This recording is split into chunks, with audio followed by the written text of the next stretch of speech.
வணக்கம். பேராற்றலும் பேரறிவும் கொண்ட இந்த பிரபஞ்சத்தை வணங்கி, உங்களையும் வணங்கி வாழ்த்தி மகிழ்கின்ற அடியேன் ஜோதிடர் வெற்றிபாலன் திருவள்ளூர்லிருந்து 2026ஆம் ஆண்டு மே மாதத்தினுடைய ராசி பலன்களை பார்க்கலாம். அந்த ராசி பலன் என்பது இந்த 4 கிரகங்கள் தான் முக்கியமாக மாத பலன்களை நம்ம சொல்லுவோம். அந்த மாத பலன்களுக்கு முதல்ல சொல்லக்கூடியது சூரியன், புதன், சுக்கிரன், செவ்வாய். இந்த 4 கிரகங்கள் தான் மாத பலனுக்கு பயன்படுத்துவோம். அப்படி பயன்படுத்தும் பொழுது இந்த 4 கிரகங்களுடைய நிலைப்பாடை வச்சுதான் ராசிகள் எப்படி இயங்கிக் கொண்டிருக்கிறது ஒவ்வொரு மாதத்திற்கும். வருடத்திற்கு வேற, மாதத்திற்கு இதுதான் பார்ப்போம்.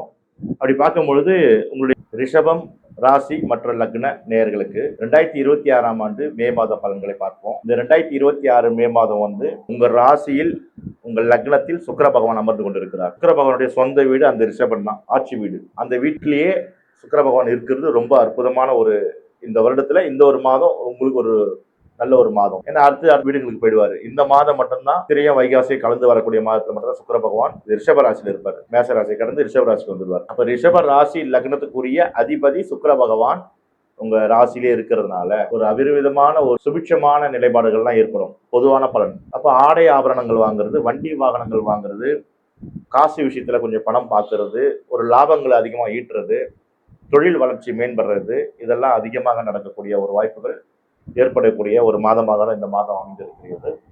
உங்க ராசிக்கு 2ஆம் இடத்துல குரு பகவான் இருக்கிறது. 2ஆம் இடத்துல தனஸ்தானம் குடும்பஸ்தானத்துல குரு பகவான் இருக்கிறது ரொம்ப அற்புதமான ஒரு காலகட்டம் தான். உங்க ராசியில கடந்த ஒரு வருடமாக குரு பகவான் அங்கதான் இருக்காரு.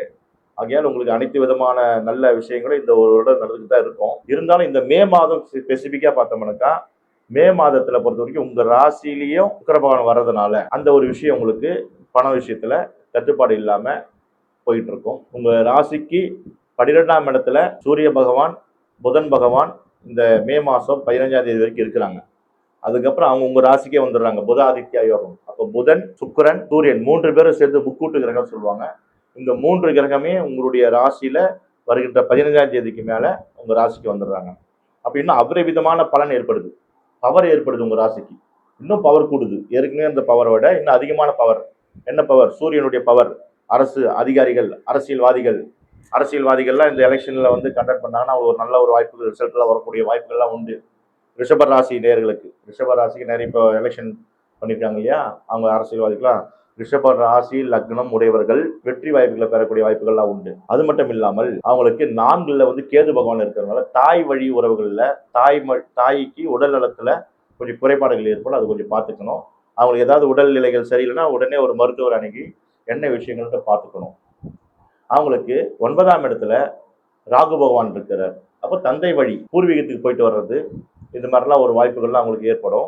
10ல் ராகு ஒரு வெளிநாடு பயணம், தொழில் மூலியமாக ஒரு பயணங்கள் ஏற்படுறது, தொழிலில் வெற்றி அடைகிறது, மேன்மை அடைகிறது, இதெல்லாம் 10ல் ராகு அவங்களுக்கு சாத்தியமாக இருக்கும். ஒரு பிரம்மாண்டத்தை கொடுக்கும். வெளிநாடு போகக்கூடிய தொழில் ரீதியான வெளிநாடு போயிட்டு பணம் சம்பாதிக்கக்கூடிய அந்த ரிஷப ராசியர்கள்லாம் இந்த மாதத்துல நடக்கக்கூடிய வாய்ப்புகள்லாம் உண்டு. 11ஆம் இடத்துல லாபஸ்தானத்துல சனி பகவானும் செவ்வாய் பகவானும் அமர்ந்திருப்பதனால் சனி செவ்வாய் காம்பினேஷன் கொஞ்சம் வீண் விரயங்களை கொடுக்கதான் செய்யும். அப்ப அந்த வீண் விரயங்களை நீங்க நல்ல விரயமா மாத்திக்கணும். ஒரு பணம் இருக்கு வச்சுட்டு இருப்போம், நம்ம சேஃபா வச்சுட்டு இருப்போம், வச்சுட்டு இருப்பீங்க. ஆனா அது டக்குனு ஒரு வீண் விரயத்தை கொடுத்துரும். அதனால ஒரு அசெட் வாங்கி வச்சுக்கோங்க. ஒரு சொத்து வாங்குறதோ, ஒரு கார், ஒரு வண்டி வாகனங்கள், இல்லைன்னா ஏதாவது ஒரு இன்வெஸ்ட்மெண்ட் பண்றது, அந்த மாதிரி பண்ணி வச்சிருங்க. ஏன்னா வீண் விரயத்தை கொடுத்துரும். தேவையில்லாத வீட்டில் உடல்நிலை சரியில்லாமல் மருத்துவ செலவுகள் இந்த மாதிரிலாம் கொடுக்குற வாய்ப்பு ரிஷபராசி நேயர்களுக்கு. இந்த மே மாதத்துல முதல் தேதியிலிருந்து 15 தேதி வரைக்கும் சுக்கிரனுடைய ஆட்சி பலத்தில் இருக்கிற நீங்க 15ஆம் தேதிக்கு அப்புறம் சுக்கிரன் பிளஸ் சூரியன் பிளஸ் புதன் இந்த 3 பேரும் அதிகமான பவரோட நீங்க இருக்க போறீங்க. உங்களுடைய ராசி இயங்கக்கூடும். அந்த ராசி இயங்கும் பொழுது நீங்க அபரிவிதமான ஒரு ஆற்றலை பெறுவீங்க. ஒரு 15 தேதிக்கு மேல சுக்கிர பகவான் உங்க ராசியிலிருந்து 2ஆம் இடத்துக்கு வருவார். அப்ப சுக்கிரனும் குருவும் சேரும் பொழுது, ஏற்கனவே குரு அங்கதான் இருக்காரு இந்த வருஷம் ஃபுல்லா, இப்போ சுக்கிரன் அங்கு சேரும் பொழுதுதான் உங்களுக்கு நல்ல ஒரு பலன் கிடைக்கும். என்ன பலன்னா, குருனாலே பணம், சுக்கிரனாலே ஆடம்பரம். அப்ப பணத்தின் மூலியமாக ஆடம்பரம். இப்போ திருமணம் வயசுல இருக்கிறவங்களுக்கு எல்லாம் கண்டிப்பா நிச்சயமாக திருமணம் கைகூட வாய்ப்புகள் ஒரு 5 தேதிக்கு மேல நடக்கும். எக்ஸாக்டா சுக்கிர பகவான் 14ஆம் தேதி மாறுறாரு வச்சுங்களேன்.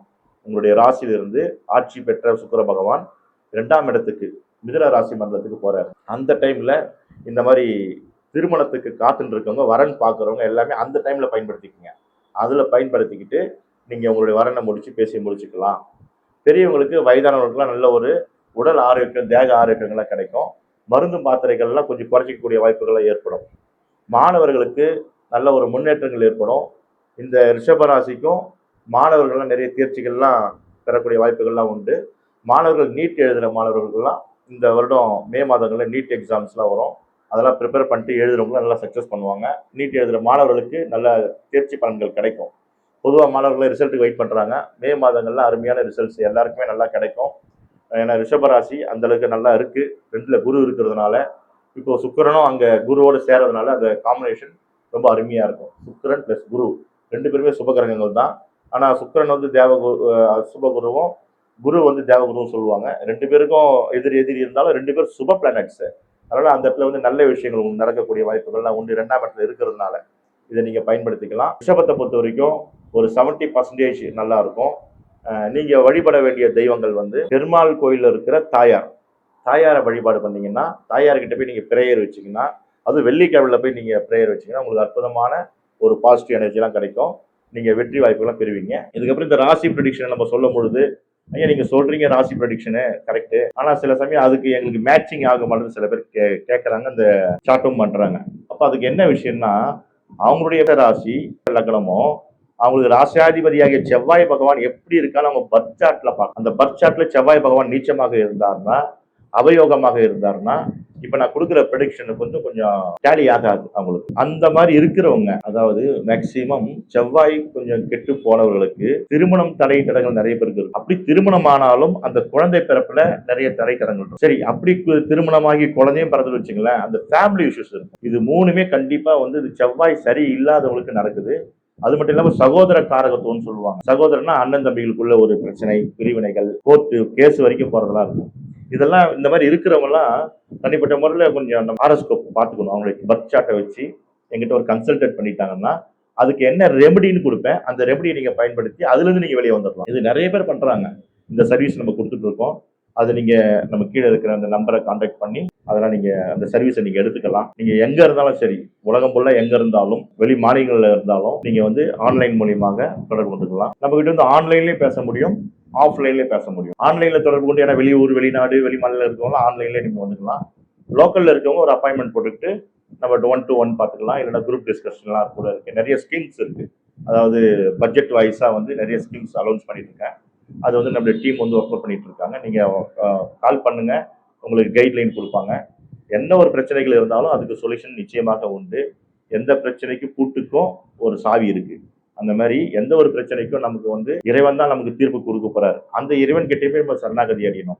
அப்ப எங்க யாருகிட்ட போகணுன்றதுதான் தத்துவம். என்ன விஷயம்னா மாதா, பிதா, குரு, தெய்வம் சொல்லுவாங்க. அப்ப குருவாகிய ஒரு அஸ்ட்ராலஜர்ஸ் நாங்க உங்களுக்கு தேவையான ஒரு தெய்வத்தை காட்டுவோம். இந்த தெய்வத்தை போய் வழிபாடு பண்ணுங்க, இந்த நேரத்துல போய் பண்ணுங்க, இந்த நட்சத்திரத்துல போய் பண்ணுங்க, இந்த திதியில போய் பண்ணுங்கன்னும் போது நீங்க அதுல போய் பண்ணும்போது அங்க உங்களுக்கு எப்படி கிடைக்கும். அதுதான் குருவினுடைய டைரக்ஷன், தெய்வம். அதனால இதை பயன்படுத்திக்கங்க. ஜெம் ஸ்டோனை பொறுத்த வரைக்கும் நான் நிறைய கொடுத்துருக்கேன் உங்களுக்கு. ஜெம் ஸ்டோன்ஸ் தகவல்கள்லாம் நிறைய கொடுத்துருக்கேன். அது என்ன விஷயம்னா ராசிக்கு கல்லுன்னு சொல்லுவாங்க. அது பேர் ராசி கல்லுன்னு சொல்லுவாங்க. ஆனா ராசிக்கு கல்லு போடலாமான்னு முதல்ல செக் பண்ணிக்கணும். ஏன்னா ராசி வந்து லக்னத்துல 12ஆம் இடத்துல இருக்கும்.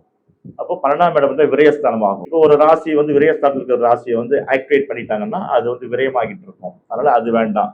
அப்போ பர்த் சார்ட்டை கிளியரா பார்த்துட்டு அப்ப நம்ம என்ன ஸ்டோன்ஸ் போடலாம், உங்களுக்கு யோகாதிபதி கிரகம் யாரு, அதை பயன்படுத்தி நம்ம போட்டுக்கிட்டோம்னாக்கா நமக்கு லைஃப் லாங் நல்ல ஒரு பாசிட்டிவ் எனர்ஜி கிடைக்கும். நிறைய பேர் வந்து கம்ப்யூட்டர் ஜாதகம் அப்படின்னு சொல்லிட்டு கம்ப்யூட்டர் ஜாதகம் எடுத்து சாஃப்ட்வேர் நிறைய வந்திருக்கு. ஜாதகம் போட்டோன்னே ஜென்ரேட் ஆகி வந்துருது. அது மட்டும் இல்லாம ஐயா நீங்க வந்து பர்த் சார்ட்டை வந்து நீங்க வந்து மேனுவல்லி எழுதி கொடுங்க, நோட் மாதிரி எழுதி கொடுங்க, அதுவும் நம்ம பண்ணி தரோம். அது கொஞ்சம் டைம் எடுக்கிறது, இருந்தாலும் அந்த சர்வீஸும் கொடுக்குறோம். ஜாதகம் கணிச்சு எழுதி கொடுக்குறோம்.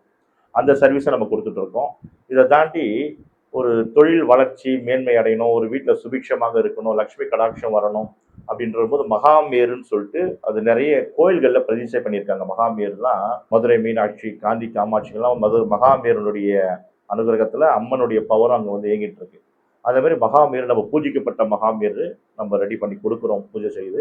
அந்த மகாமேரும் நம்ம வீட்டுகளில் வச்சு பயன்படுத்திக்கலாம். இது வந்து எல்லாரும் நிறைய செல்வ வளம் பெருக்கிறதுக்கும் தொழில் வளம் பெருக்கிறதுக்கும் உடல் நோய்கள் குடும்பத்தில் உள்ளவர்களுக்கு நோய்வாய்களை சரி பண்றதுக்கெல்லாம் இது பயன்படுது. அற்புதமான ஒரு மந்திரங்கள்லாம் அதில் உபசரிக்கப்பட்டு அது உருவேற்றி அது கொடுக்குறோம். அந்த சர்வீஸும் கொடுத்துட்டு இருக்கோம். வாஸ்து கன்சல்டன்ட். வாஸ்து பார்த்தீங்கன்னா நம்ம வீட்டில் ஒரு 4 பேர் இருப்போம். 4 பேருக்கு தேவையான ஒரு வாசல் தான் அந்த வாசல்னு சொல்ல முடியாது. யாருக்காவது ஒருத்தருக்கு அந்த வாசல் நெகட்டிவா இருக்கும். அது முதல்ல பர்த் சார்ட் 4 பேருடைய சார்ட்டோ இல்ல 5 பேர் சார்ட் ஒரு குடும்பத்துல எத்தனை பேர் அத்தனை பேருடைய சார்ட்ட முதல்ல அனலைஸ் பண்ணிடணும். பண்ணி இத்தனை பேர்களுக்கு இந்த மாதிரி ஒரு வாசல் வச்சா நல்லா இருக்கும். இந்த மாதிரி ஒரு இடத்துல இதை வச்சா நல்லா இருக்கும்னு சொல்லிட்டு அந்த ஈசானி மூலையிலிருந்து குபேர மூலையிலிருந்து எல்லாம் கணக்கு எடுக்கணும். அப்போ ஆயாதின்னு சொல்லுவாங்க. அந்த ஆயாதியும் பார்த்து கொடுக்கணும். இதெல்லாம் பார்த்து கொடுக்கும்பொழுது ஒரு பாசிட்டிவான எனர்ஜியா அந்த வீடை கன்வெர்ட் பண்ணிட்டோம்னா தான் நமக்கு சார்ட்ல பர்த் சார்ட்ல கொஞ்சம் டிஸ்டர்பன்ஸ் இந்த 7.5 சனி அஷ்டம சனி இதெல்லாம் வரும்பொழுது நம்ம பவர்ஃபுல்லா நம்ம ஹவுஸ்ல இருந்தோம்னாக்கா அது அற்புதமா நமக்கு வந்து பாசிட்டிவ் எனர்ஜியை கொடுக்கும்ன்றத நிறைய என்னுடைய கிளைண்ட்டுக்கெல்லாம் சொல்லி கொடுக்குறேன். அதை பயன்படுத்திக்கிறாங்க. அது மாதிரி நீங்களும் பயன்படுத்திக்கிங்க. கீழே தெரியுற நம்பருக்கு காண்டாக்ட் பண்ணுங்க. உங்களுக்கு சர்வீஸ் கண்டிப்பா கிடைக்கும். அந்த சர்வீஸை நீங்க பயன்படுத்திக்கங்க. சுய பர்த் சார்ட்டை வச்சு மாணவர்கள் இப்போ 10th 12th எழுதியிருப்பாங்க, ரிசல்ட் எதிர்பார்த்துட்டு இருக்காங்க. மாணவர்கள் அவங்களுடைய துறையை எது தேர்வு செய்யலாம், இதை கூட நாங்க சர்வீஸ் கொடுக்குறோம். ஒரு 10th படிச்ச பையன் என்ன கோர்ஸ்குள்ள போகலாம், ஒரு 12th முடிச்சவர் எந்த கல்லூரிக்கு எந்த டிபார்ட்மெண்ட்டுக்குள்ள போகலாம் என்றத அவங்க பர்த் சார்ட்டை வச்சு அவனுடைய யோகாதிபதி யாரு, அவங்களுக்கு எது ஃபேவரபிளான ஒரு ஒர்க் கிடைக்கும், அவங்க ஐஏஎஸ் ஆகலாமா, இல்லை இன்ஜினியரிங் ஃபீல்டில் போகலாமா, இல்லைன்னா டாக்டர்ஸ் ஆகலாமா, இந்த மாதிரி இல்லை சில ஆர்ட்ஸ் படிச்சுட்டு அதன் மூலியமாக ஏதாவது பண்ணலாமான்றதெல்லாம் ஒரு கன்சல்டேஷன் நீங்கள் பண்ணிக்கங்க. அவங்க பர்த் சார்ட்டை கொடுத்து நீங்கள் கீழே தெரியுற அந்த நம்பருக்கு வந்து காண்டாக்ட் பண்ணுங்கள். உங்களுடைய வீட்டில் இருக்கிற குழந்தைகளுக்கு அவங்களுக்கு தேவையான ஒரு அந்த லைன் எந்த கிரகத்து வழியாக அவங்க போனால் அவங்க பேரும் புகழ வாங்குவாங்க, சக்ஸஸ்ஃபுல் ஆவாங்க. அவங்களுக்குன்னு ஒரு ஐடியா இருக்கும், நான் இது படிக்க போகிறேன்ட்டு. இருந்தாலும் அந்த ஜாதக ரீதியாக இதை படித்தா அவங்களுக்கு நல்லா இருக்கும் நம்ம சொல்லும் பொழுது அவங்களுக்கு அது வந்து கொஞ்சம் ஏற்றுக்கக்கூடிய தன்மையாக இருக்குது. அப்போ அதை அவங்க அக்செப்ட் பண்ணி ஏற்றுப்பாங்க. அதுக்குள்ளே அவங்க போனாங்கன்னா அவங்க 100% ஜெயிக்கலாம். இதுவும் நாங்கள் சர்வீஸாக கொடுக்குறோம். அந்த சர்வீஸை நீங்கள் பயன்படுத்திக்கங்க. நன்றி, வணக்கம், வாழ்த்துக்கள், வாழ்க வளமுடன்.